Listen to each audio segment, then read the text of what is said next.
राम जैसे शबरी के यहाँ आकर झूठे बेर को पा लेते हैं। शिव महापुराण की कथा कहती है तुम्हारा जल कैसा भी है, अगर तुम विश्वास के साथ और श्रद्धा के साथ दे रहे हो तो मेरा शंकर उसे स्वीकार करता ही है, मेरा शिव उसे स्वीकार करेगा। मेरा भगवान ऐसा नहीं कि उसको स्वीकार नहीं करेगा। मेरा देवाधिदेव महादेव तो उसको स्वीकार कर रहा है, मेरे शंकर भगवान तो उसको स्वीकार कर रहे हैं। और फिर निवेदन करूं,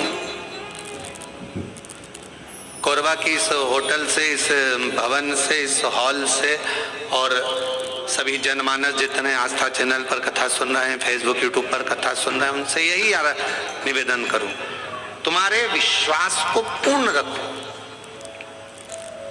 एक शिव महापुराण का बड़ा सुंदर एक चरित्र आता है। एक बार भगवान शंकर की आराधना शिलाद मुनि कर रहे थे, नंदी के पिता।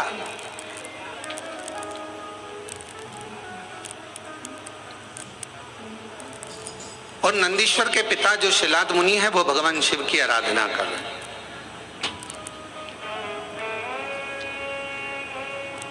माता, पिता और परमात्मा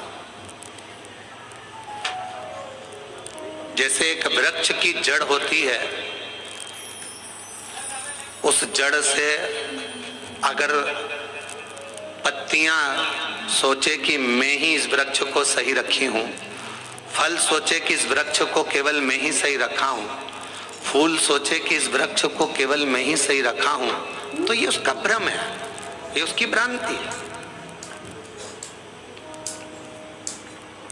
पर जब तक वो वृक्ष पेड़ जड़ से जुड़ा हुआ है, जब तक वो वृक्ष पेड़ वृक्ष से रमा हुआ है, वृक्ष जब तक वो जड़ से जमा हुआ है, जड़ से लगा हुआ है, तब तक पत्ती भी श्रेष्ठ है। पत्ती भी बासी नहीं होती, पत्ती भी नहीं टूटती, बेकार नहीं होती, सूखती नहीं है, डालियां नहीं सूखती हैं, फूल नहीं सूखता है, तब तक जब तक वो जड़ से जुड़ा हुआ है। अगर वो जड़ से अलग हो गया तो पत्ती भी व्यर्थ हो गई, डाली भी व्यर्थ हो गई, फूल भी व्यर्थ हो गया और फल भी व्यर्थ हो गया।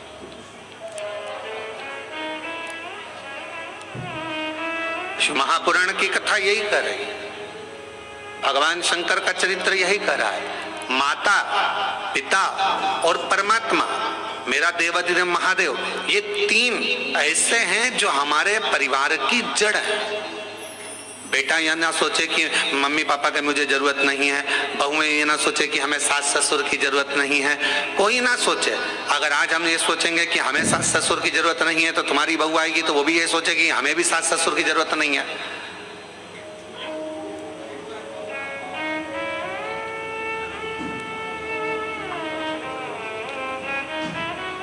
और कोई सनातन धर्म में जन्म लेने वाला या भूमंडल पर जन्म लेने वाला, मृत्यु लोक में जन्म लेने वाला व्यक्ति अगर ये सोचे कि हमें तो महादेव की जरूरत ही नहीं है, शिव तत्व कहता है जन्म, मरण और परण ये तीन मेरे शंकर के हाथ में हैं। अगर आपने इन तीन का स्मरण माता, पिता और अपने परमात्मा का, जिसका आप भजन करते हो, राम का करो तो राम का, कृष्ण का करो तो कृष्ण का, शिव का करो तो शिव का, भवानी का करो तो भवानी का, दुर्गा का करो तो दुर्गा का, तुम्हारा जिसका मन हो तुम उसका भजन करो, मना नहीं। पर ये नहीं कहेंगे हम कि तुम राम ना भजिए या कृष्ण ना भजिए या शिव ना भजिए या देवी ना भजिए या देवता ना भजिए, तुम्हारा जो मन भजे वो भजो।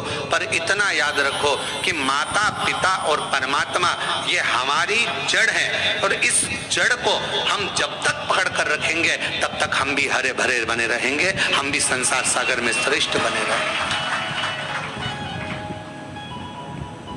और शंभो शरण